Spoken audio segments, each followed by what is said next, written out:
고요한 밤, 혹은 분주한 아침. 지금 이 순간, 잠시 눈을 감고 스스로에게 질문해 보시겠습니까? 내 인생에서 만약 신문 일면이나 소셜미디어에 대서특필된다면 가장 곤란해질 비밀이 단 하나라도 없는 사람이 과연 있을까요? 우리 모두는 마음속 깊은 곳, 누구에게도 들키고 싶지 않은 구석진 방 하나쯤은 가지고 살아갑니다. 그 방에는 후회와 실수, 그리고 깊은 수치심이 먼지처럼 쌓여 있을지도 모릅니다. 오늘 우리는 바로 그 수치심이라는 감정에 대해 이야기하려 합니다. 우리를 멈추게 하고, 숨게 만들고, 때로는 스스로를 가치 없는 존재라 여기게 만드는 그 무거운 감정. 하지만 동시에 그 모든 것을 아시고도 여전히 우리를 원하시는 하나님의 놀라운 사랑에 대해서도 이야기할 것입니다. 이 메시지가 여러분의 마음에 울림을 주었다면 좋아요와 구독으로 저희에게 힘을 실어주시고 이 은혜의 말씀을 주변에 나누어 주십시오. 여러분의 작은 나눔이 누군가에게는 절망의 끝에서 만나는 희망의 빛이 될 수 있습니다.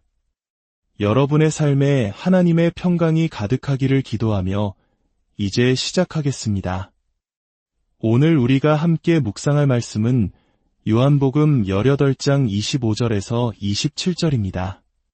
시몬 베드로가 서서 불을 쬐더니 사람들이 묻되 너도 그 제자 중 하나가 아니냐 베드로가 부인하여 이르되 나는 아니라 하니 대제사장의 종 하나는 베드로에게 귀를 잘린 사람의 친척이라 이르되 내가 그 사람과 함께 동산에 있는 것을 내가 보지 아니하였느냐. 이에 베드로가 또 부인하니 곧 달기 울더라. 오늘 설교의 주제는 이것입니다. 그럼에도 불구하고 하나님은 여전히 당신을 원하십니다. 부끄러운 제자들을 향한, 그리고 오늘을 살아가는 부끄러운 우리 모두를 향한 메시지입니다. 함께 기도하겠습니다. 살아계신 하나님의 영이시여, 이 시간 이곳에 임하여 주시옵소서. 이 부족한 입술에 기름을 부으사 우리가 생존을 위해 단단하게 쌓아 올린 마음의 벽을 꿰뚫는 능력을 허락하여 주옵소서. 우리의 고통을 마비시키기 위해 사용했던 모든 방법들을 뚫고 영혼의 가장 깊은 곳까지 당신의 말씀이 닿게 하옵소서. 오늘 우리의 영혼을 수술하기 원하시는 주님의 뜻을 느낍니다. 오직 주님만이 하실 수 있는 방법으로 이 시간을 온전히 주장하여 주시옵소서. 위대하신 예수 그리스도의 이름으로 기도합니다. 아멘. 몇 해 전 저는 한 젊은 목회자의 장례식을 집례한 적이 있습니다. 그는 큰 스캔들에 휘말린 끝에 스스로 목숨을 끊었습니다. 신문과 방송은 온통 그의 이야기로 떠들썩했고 장례식장은 무거운 침묵과 수많은 사람들의 시선으로 가득 차 있었습니다. 모두가 제가 무슨 말을 할지 숨죽여 기다리고 있었죠.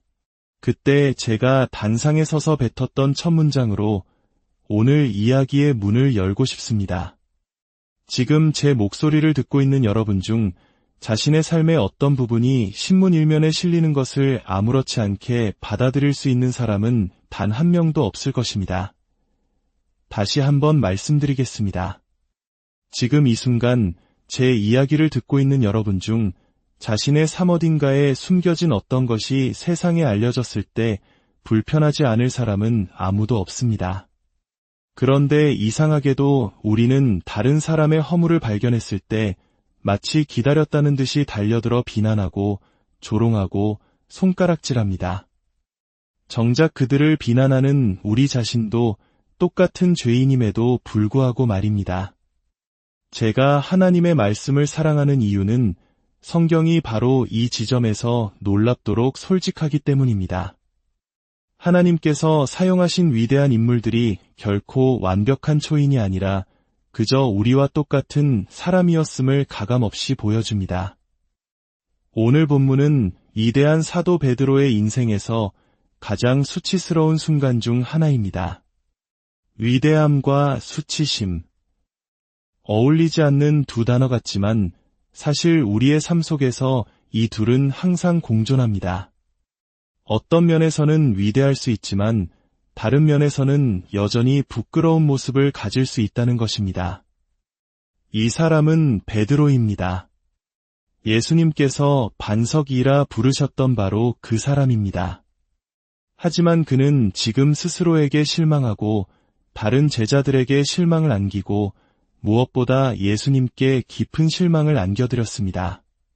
심지어 그분을 안다고 말하는 것조차 부인했습니다. 그리고 그는 그 기억과 함께 살아가야만 합니다.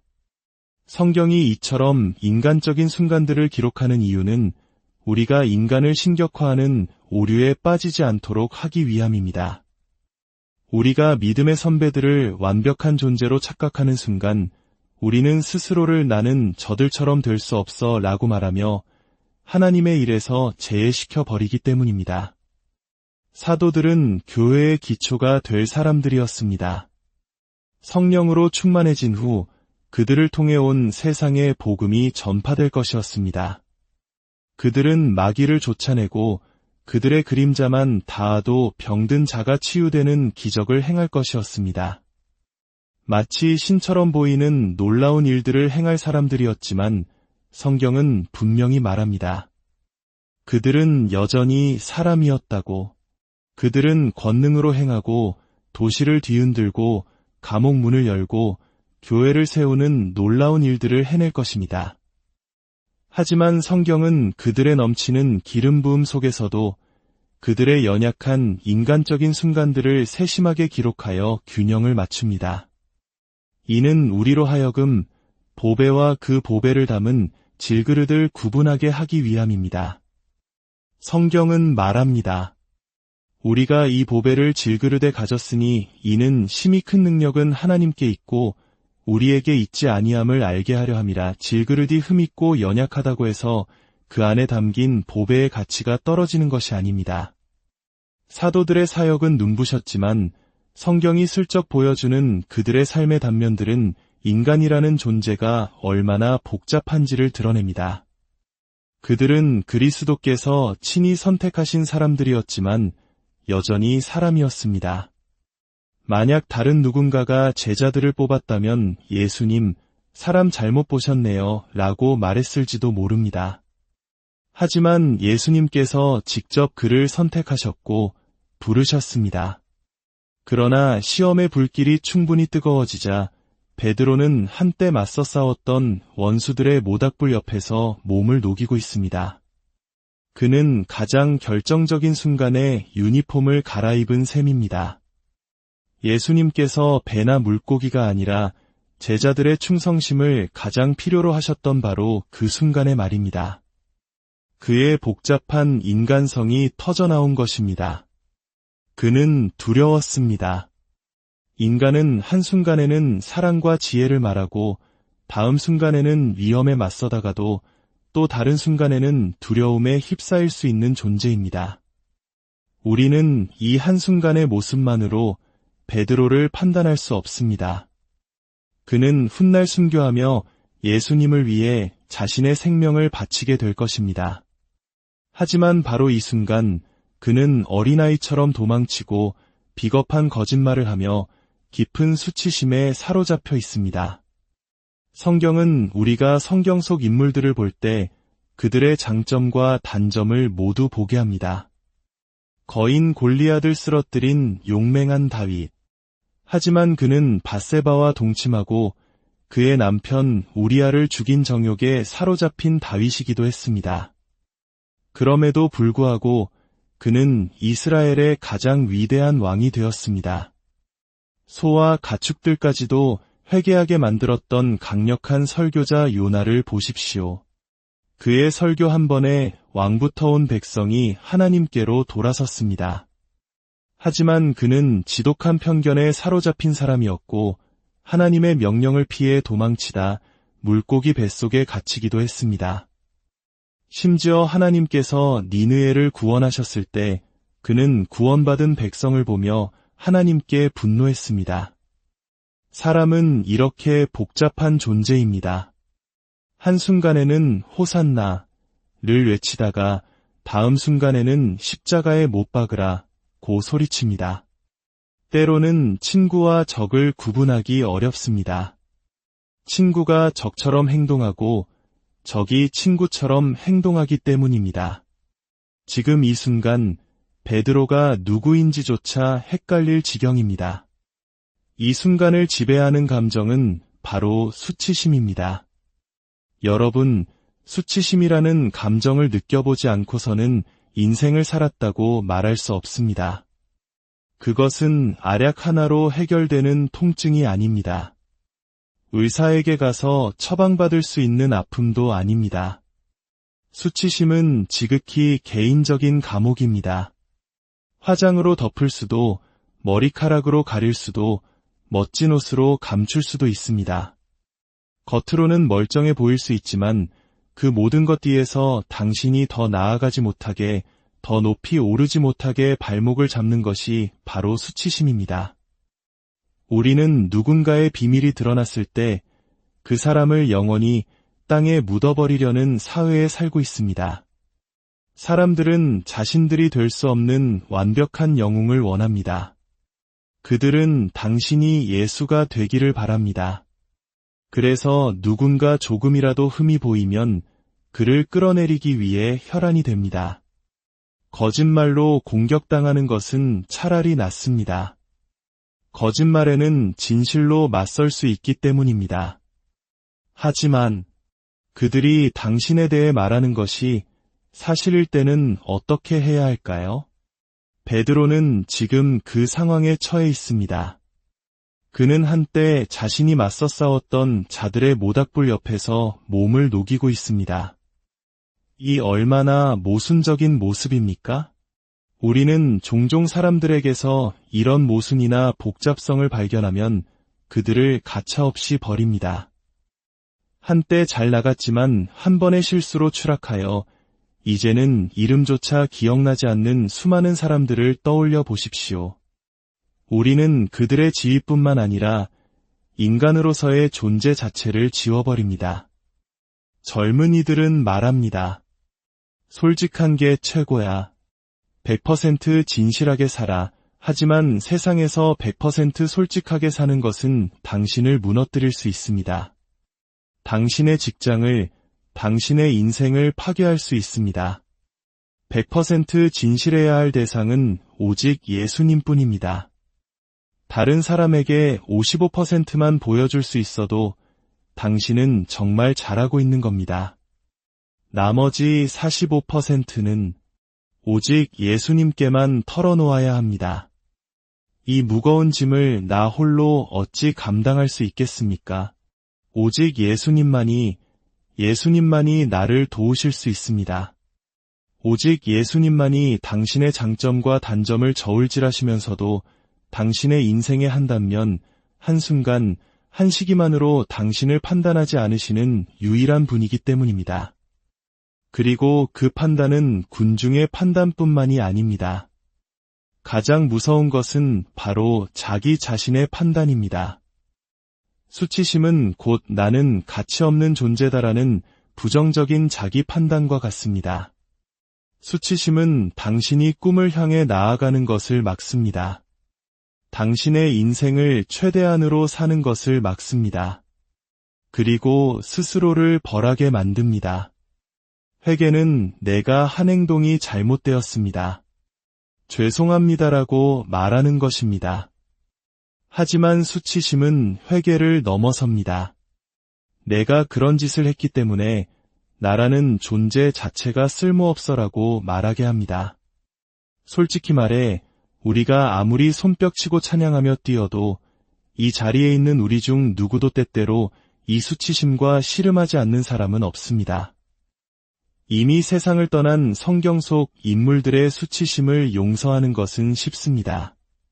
다윗, 베드로, 느헤미야, 그들은 이미 과거의 인물들이니까요. 하지만 그들이 살아있을 때, 그리고 그들이 바로 당신일 때 문제는 달라집니다. 스스로를 벌하는 것, 그것은 어떤 판사가 내릴 수 있는 형벌보다도 가장 끔찍한 선고입니다. 당신이 스스로를 어떻게 보느냐, 그것이 바로 수치심입니다. 이 감정은 관계를 파괴합니다. 누군가 다가와 당신을 사랑하려 해도 당신은 그 사랑을 받아들이지 못합니다. 스스로를 사랑하지 않기 때문입니다. 누군가 당신을 받아주려 하면 그들을 밀어냅니다. 왜 저 사람이 이토록 가치 없는 나를 원하는지 이해할 수 없기 때문입니다. 그래서 우리는 승진의 기회를, 좋은 관계를, 심지어 가족의 행복마저도 스스로 망쳐버립니다. 다른 사람들은 당신이 얼마나 멋진 사람인지 모르지만 당신 속에서는 나는 쓸모없어라는 목소리가 울려 퍼지기 때문입니다. 그래서 우리는 스스로를 치료하기 위해 술을 마시고 약물에 의지하고 다른 쾌락을 좇습니다. 심지어 교회마저도 수치심의 고통을 마비시키는 마취제로 사용하기도 합니다. 교회 생활이 신앙이 아니라 고통을 잊기 위한 진통제가 될 수 있다는 말입니다. 죄책감은 다릅니다. 죄책감은 자신의 행동이 잘못되었다고 평가하면서도 여전히 자기 자신은 가치 있는 존재라고 느끼는 것입니다. 하지만 조심하지 않으면 죄책감은 곧 수치심으로 변질됩니다. 그리고 당신 삶의 모든 관계에 영향을 미치기 시작합니다. 당신이 제대로 키우지 못한 딸, 어딘가로 보내버린 아들, 이제 왕이나 선지자들의 거창한 이야기가 아니라 우리 삶의 이야기로 내려와 봅시다. 도박으로 날려버린 집, 우리가 평생 짊어지고 다니는 수치심들, 혼외자로 낳아 지금의 가정에 어울리지 않는 아들, 그 아이에게 무슨 말을 해야 할지 몰라 외면하는 우리의 모습. 우리는 스스로 만든 수치스러운 상황들을 등짐처럼 지고 그 무게에 짓눌려 땅바닥을 기어가고 있습니다. 분명 구원받았고 보혈로 시듬 받았는데 왜 여전히 과거의 그림자가 나를 고소하는 걸까? 그래서 우리는 교회에 달려와 손뼉치며 보혈이 이기네를 외칩니다. 하지만 상처받은 그 아이는 보혈 같은 건 아무 상관없다고 소리칩니다. 아기 울음소리를 들을 때마다 당신이 지웠던 아이들이 떠오릅니다. 저는 지금 수치심에 대해 이야기하고 있습니다. 부정한 방법으로 얻은 학위, 능력도 없으면서 차지하고 있는 직함에 대해 이야기하고 있습니다. 이 수치심을 안고 어떻게 살아가야 할까요? 당신의 신학을 뒤흔들 말씀이라 죄송하지만 춤춘다고 사라지지 않습니다. 소리친다고, 방언으로 말한다고, 예언한다고 없어지는 것이 아닙니다. 사실 교회에서 가장 독선적이고 남을 판단하기 좋아하는 사람들 중 일부는 자신의 수치심을 감추기 위한 위장술로 그것을 사용합니다. 그들은 자신의 진짜 모습을 인정하기보다 다른 사람의 약점을 들춰내는 것을 택합니다. 수치심은 당신이 딸을 대하는 방식에 영향을 줍니다. 당신이 저질렀던 잘못 때문에 지금 당신은 딸을 벌하고 있는지도 모릅니다. 베드로는 극심한 수치심에 빠져 있었습니다. 때로는 교회가 도움이 되지 않는 그런 종류의 고통 말입니다. 예수님께서 들려주신 탕자의 비유는 이 문제에 대한 깊은 통찰을 줍니다. 아들은 자신이 생각보다 더 크고 준비되었다고 착각하고 아버지에게 재산을 미리 달라고 요구합니다. 그는 먼 나라로 가서 허랑방탕하게 살며 모든 것을 탕진합니다. 돈이 떨어지자 친구들도 모두 그를 떠나버렸습니다. 결국 그는 돼지우리에 처박히는 신세가 됩니다. 유대인 소년에게 돼지우리가 얼마나 비참하고 낮은 곳인지 이해해야 합니다. 그들은 돼지를 먹지도 만지지도 않습니다. 그런데 이 아들은 이제 돼지가 먹는 음식이라도 먹고 싶어 할 정도로 절망에 빠졌습니다. 그가 집으로 돌아가기로 결심했을 때 마음속은 두려움으로 가득 찼습니다. 내가 실망시킨 아버지를 어떻게 마주하지? 아버지가 평생 일궈오신 재산을 내가 어떻게 날려버렸는지 어떻게 설명하지? 설상가상으로 그는 돼지 냄새를 풍기며 집에 돌아가야 합니다.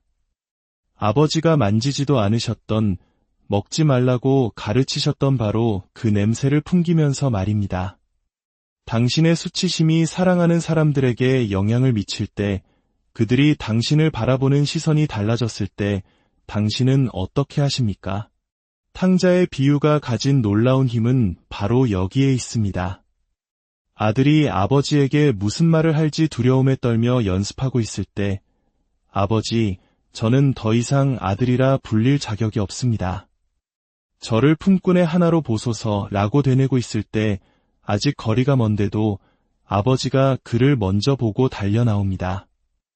늙은 아버지가 젊은이처럼 현관을 박차고 나와 아들을 향해 달려갑니다. 왜 달려 나왔을까요? 그가 돼지 냄새를 풍기고 아버지의 재산을 창녀들과 함께 탕진했음에도 불구하고 아버지는 여전히 그를 원했기 때문입니다. 아버지는 말합니다. 너는 부끄러운 아들이지만 나는 여전히 너를 원한다. 내가 모든 것을 망쳤지만 나는 여전히 너를 원한다. 더러워진 아들에게 샤워도 시키지 않은 채 깨끗한 옷을 입히고 가락지를 끼우고 잔치를 벌이라고 명합니다. 그 지독한 냄새와 함께 그를 끌어안습니다. 어떤 정결 예식도 예배도 기도회도 없이 아버지는 그저 더러운 아들에게 새 옷을 입힙니다. 왜냐하면 그는 여전히 자신의 아들이었기 때문입니다. 예수님은 이 비유를 통해 수치심과 하나님에 대해 무엇을 말씀하고 싶으셨을까요? 하나님은 여전히 당신을 원하신다는 것입니다. 그분은 당신의 삶을 위한 계획을 가지고 계시며 인간의 불완전함을 이미 알고 계십니다. 이것은 죄를 변명하는 것이 아닙니다. 거룩함은 여전히 옳습니다. 다만 우리가 거룩하지 않을 뿐입니다. 우리는 인간입니다. 거룩함은 옳지만 인간은 잘못을 저지릅니다. 어떤 사람들은 그저 거룩함이 옳다고 외치기만 합니다. 하지만 당신에게도 숨겨진 이야기가 있다는 것을 저는 압니다. 당신이 입은 옷이 발목까지 내려온다고 해서 그 옷을 끌어올릴 수 없다는 의미는 아닙니다. 우리는 매일 거룩함과 인간성 사이에서 우리의 의도와 현실 사이에서 씨름해야 합니다. 베드로는 자신이 싸웠던 사람들의 불곁에서 몸을 녹이고 있었습니다. 항상 무언가에 대해 격렬하게 비판하고 싸우는 사람들을 조심하십시오. 그들이 바로 그 비판하던 것의 불곁에서 몸을 녹이고 있는 모습을 발견하게 될지도 모르니까요. 우리를 갉아먹는 것은 우리가 먹는 음식이 아니라 우리 속에서 우리를 갉아먹고 있는 것들입니다. 우리의 평안을, 우리의 안식을, 우리의 기쁨을 갉아먹고 있습니다. 누군가는 이 수치심에 대해 설교해야만 합니다. 우리가 침묵하고 정치적으로 올바른 말만 하며 탬버린을 치고 춤추는 동안 자살률은 계속해서 올라가고 있기 때문입니다. 우리의 아이들이 스스로 목숨을 끊고 있습니다. 저는 더 이상 침묵하지 않겠습니다. 신약 성경의 위대한 사도 베드로는 로마인들의 불곁에서 몸을 녹이며 예수님을 부인하고 있습니다. 그저 나는 그의 제자가 아닙니다. 라고 말한 것이 아닙니다. 나는 그를 도무지 알지 못하노라 라고 말했습니다. 수치스럽지만 사실입니다. 도마는 어디 있습니까? 우리도 주와 함께 죽으러 가자고 말했던 도마는 어디에 있습니까? 그는 십자가 곁에 없었습니다. 죽음이 현실이 되자 그는 사라졌습니다. 많은 사람들이 현실이 닥치기 전까지는 무슨 말이든 합니다. 그래서 도마는 부활하신 예수님이 나타나셨을 때 제자들의 모임에 없었던 것입니다. 수치심 때문입니다. 함께 죽겠다던 자신의 말을 동료들이 모두 기억하고 있었기 때문입니다. 유다는 어떻습니까? 그의 악명 높은 배신. 어떤 이들은 유다가 사실 예수를 배신하려던 것이 아니라 그를 로마와 정면으로 맞붙게 해서 그의 능력으로 왕국을 세우도록 하려는 의도였다고 말합니다. 하지만 그의 계획은 그의 얼굴 앞에서 산산조각 났습니다. 그는 예수님이 죽게 될 줄은 몰랐던 것입니다. 만약 알았다면 왜 스스로 목을 메었겠습니까? 그는 자신이 친 거미줄에 스스로 걸려들었고 그로 인해 다른 사람의 목숨을 앗아갔다는 죄책감에 스스로를 파멸시켰습니다. 우리 중에도 다른 사람의 인생과 미래를 망가뜨리는 결정을 내린 사람들이 있습니다. 그리고 그 죄책감을 안고 살아가는 것은 지옥과 같습니다. 하지만 조금 더 깊이 들어가 볼까요? 만약 유다가 스스로 목숨을 끊지 않았다면 그 역시 용서받을 수 있었을까요? 저는 감히 그렇다고 말하고 싶습니다. 십자가 위에서 자신을 못 박는 자들을 향해 아버지, 저들을 사하여 주옵소서. 자기들이 하는 것을 알지 못함이니이다. 라고 기도하신 예수님이라면 분명 유다도 용서하셨을 것입니다. 유다는 자신의 피를 흘릴 필요가 없었습니다. 그는 예수님의 보혈로 씻김 받을 수 있었습니다. 하지만 그는 그렇게 하지 못했습니다. 성경은 사탄이 유다에게 들어갔다고 말합니다. 즉, 유다가 항상 사탄으로 가득 차 있었던 것은 아니라는 뜻입니다. 예수님은 언제 사탄이 유다에게 들어갔는지 아셨습니다. 문제는 우리입니다. 우리는 언제 친구가 질투심에 사로잡히는지, 언제 아내가 사랑을 잃는지, 언제 남편이 무관심해지는지 알아채지 못합니다.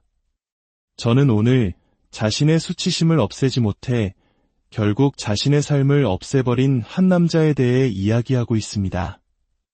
그리고 당신의 삶 속에 어두운 비밀을 안고 살아가는 것이 너무나 힘든 누군가에게 이야기하고 있습니다. 유다는 스스로 목숨을 끊을 필요가 없었습니다. 그리고 당신도 그럴 필요가 없습니다. 예수님은 바로 당신의 그런 수치심을 위해 죽으셨습니다. 당신이 스스로에게 한 짓, 당신의 가족에게 한 짓, 당신의 몸과 미래의 한 짓을 위해서 말입니다.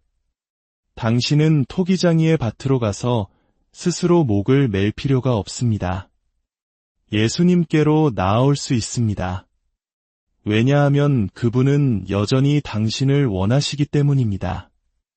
예수님의 보혈은 유다의 피보다 강합니다. 하나님은 여전히 당신을 원하십니다. 베드로의 이름의 뜻은 반석입니다. 그러나 지금 그 반석은 원수들의 불 곁에서 몸을 녹이고 있습니다. 자신의 이름보다 삶이 초라해질 때가 있지 않습니까? 거룩한 사람, 위대한 전문가, 좋은 사람이라는 멋진 이름 뒤에 엉망진창인 과거를 숨기고 있을 때 말입니다. 베드로는 자신의 이름에 걸맞게 살지 못했습니다. 그는 반석처럼 행동하지 못했습니다. 그는 두려움에 떨었습니다. 그는 자기 안에 그런 비겁함이 있는지 몰랐을 겁니다. 우리 중 많은 사람들도 우리 안에 무엇이 있는지, 우리가 어떤 일을 저지를 수 있는지 알지 못합니다. 우리는 스스로가 만든 신화와 전설을 믿고 스스로를 과대평가하며 살아갑니다. 예수님은 이 모든 일이 일어나기 전에 이미 베드로에게 말씀하셨습니다. 닭이 울기 전에 내가 3번 나를 부인하리라. 그리고 본문에서 이른 아침의 쌀쌀한 공기 속에서 베드로는 불을 쬐고 있습니다. 예수님께서 십자가에 못 박히시기 직전인데 그는 자신의 안락함을 찾고 있습니다. 사람들이 묻습니다.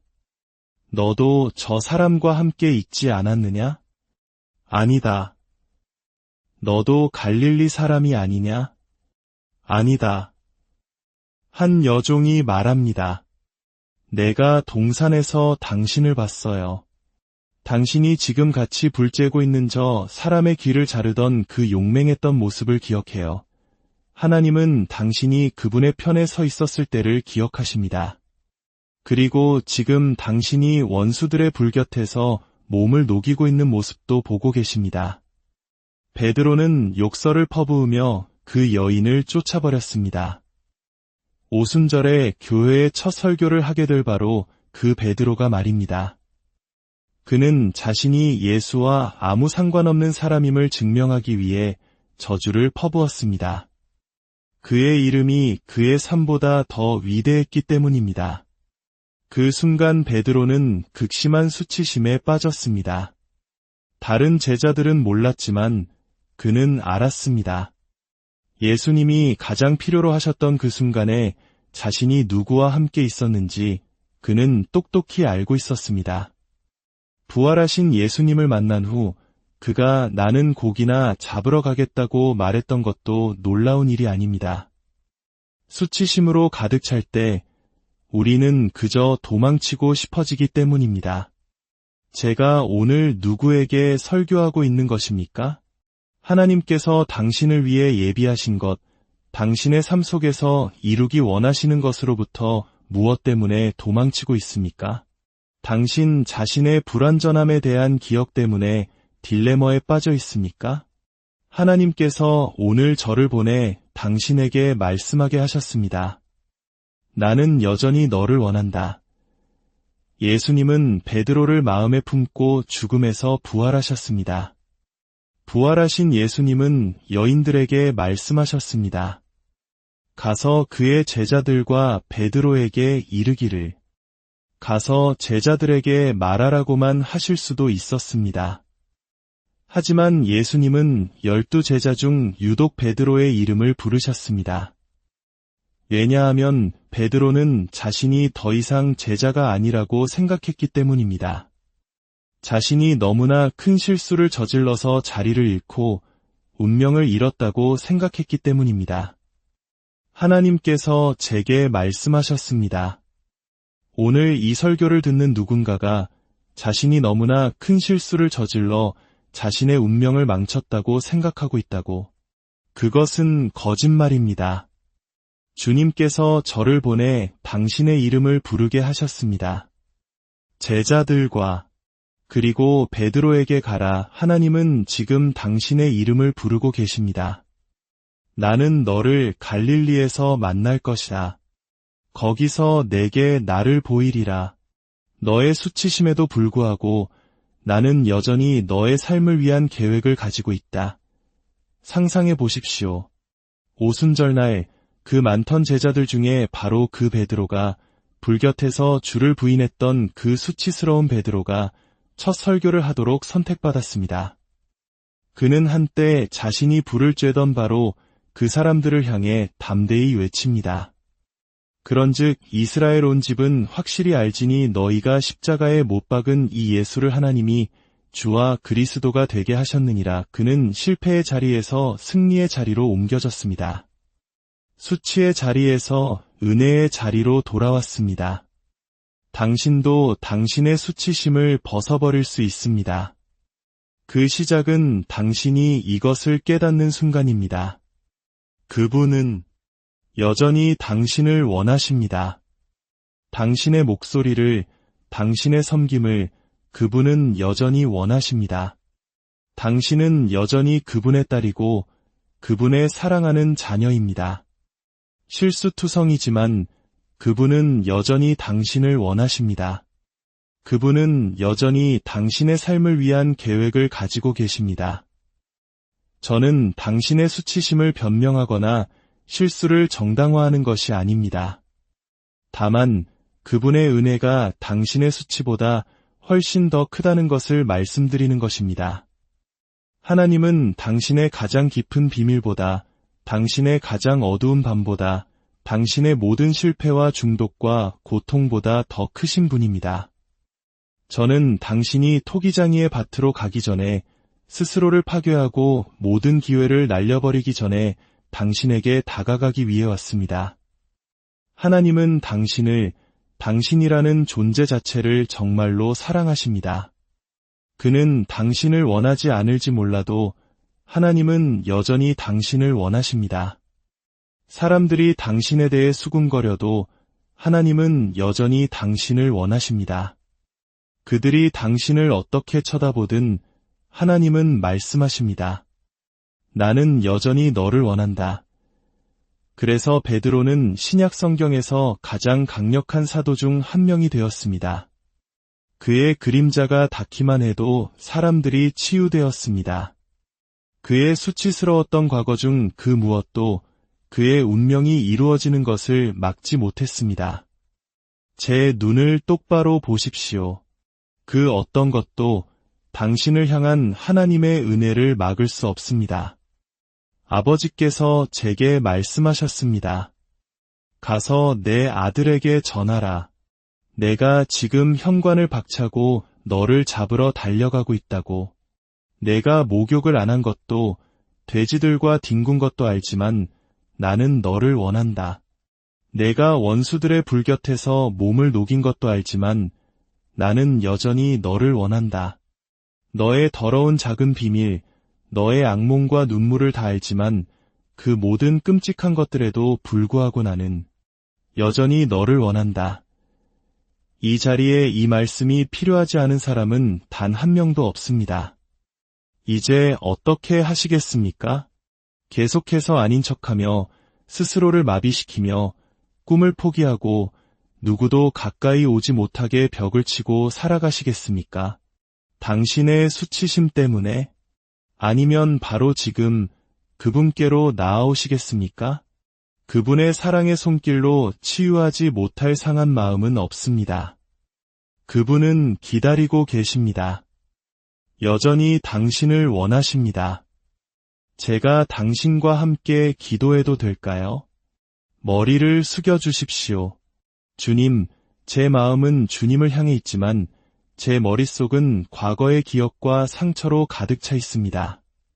저는 불안하고 두려워서 엉뚱한 곳에서 이안을 찾고 있습니다. 주님, 저를 도와주십시오. 주님께서 저를 위해 위대한 계획을 가지고 계심을 압니다.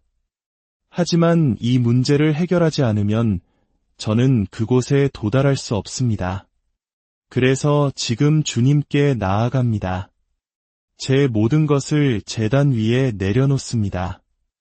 오늘이 제가 수치심을 내려놓고 자유케 된 날로, 온전케 된 날로, 마침내 제 과거를 딛고 일어서서 하나님께서 의도하신 내가 되는 그날로 기록되게 하옵소서. 나는 반석입니다. 나는 반석입니다. 예수 그리스도의 이름으로 기도합니다. 아멘. 여러분의 삶에